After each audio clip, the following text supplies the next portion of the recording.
My real estate agent showed me the perfect house. She forgot to mention the previous owner was buried in the backyard. Half of market value. The sellers are motivated, she said. Recent divorce. I moved in Saturday. Monday, my shovel hit bone. Complete skeleton. Male. Buried at least 5 years. Robert Martin. Missing for 5 years. His wife Linda had sold me the house. She'd buried him in the backyard. Played the grieving wife. Then forged divorce papers to sell the evidence. Linda was arrested that afternoon. But something else bothered me. My real estate agent, Denise Crawford, had pushed this house hard. Too hard. I dug into her history with the property. She'd shown it 3 times before me. Each buyer had walked away after concerns about the backyard. Denise knew something was wrong. Sold it anyway. Commission over conscience. I wasn't going to let either of them escape quietly. Linda's preliminary hearing was public. I coordinated with Robert's children, 2 adults who'd grown up, not knowing their father was 20 feet from their bedrooms. I also contacted the real estate board. Filed a formal complaint against Denise. Hearing day. Courtroom packed. Robert's children in the front row. Denise in the gallery. I told her I needed her testimony about the sale. Linda sat at the defense table looking composed. Her lawyer had already started the narrative. Battered wife. Years of abuse. Self-defense. I'd asked to make a statement. The buyer who'd uncovered the crime. I took the witness stand. 3 weeks ago, I bought this house. Half of market value. My agent said the sellers were motivated. Linda didn't look at me. Monday morning, I started planting a garden. My shovel hit Robert Martin's skull.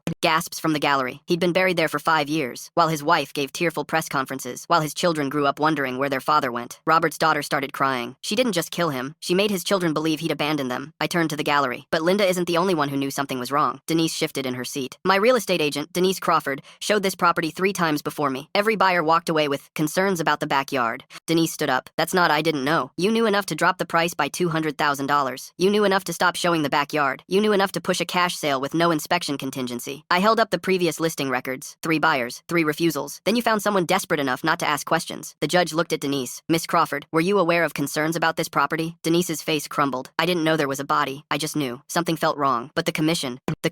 I stood up. A man was buried in that yard for 5 years. His children grew up traumatized, and you sold it anyway because you wanted your percentage. Robert's son stood up. I had nightmares about that backyard my whole childhood. I thought I was crazy. He looked at Linda. You killed our father. Then you made us think he didn't love us enough to stay. Linda finally broke. He was going to take everything. The house, the kids. I couldn't let him. So you poisoned him, buried him, then sold the evidence to a stranger. I walked toward the defense table. You spent 5 years playing the grieving wife, accepting sympathy, watching your children suffer. I held up Robert's photo. He was 20 feet from your kitchen window the whole time. They cuffed Linda after the hearing. Flight risk. Denise lost her license that week. Criminal charges pending for fraud. Linda got life without parole. Robert's children inherited the house. They asked me to keep it. Make it something good, his daughter said. He deserves that. I renovated everything. Turned the backyard into a garden. Where Robert was found, there's a bench now. A plaque with his name. His children visit sometimes. Sit quietly. Talk to him. Last month, his son brought his own daughter. First time she'd met her grandfather. In a way, I give them privacy. Wait inside. This wasn't the fresh start I'd imagined. But Robert stopped being missing. Linda stopped being free. And Denise stopped being licensed. Some houses have secrets. I found this one with a shovel, and I made sure everyone responsible answered for it.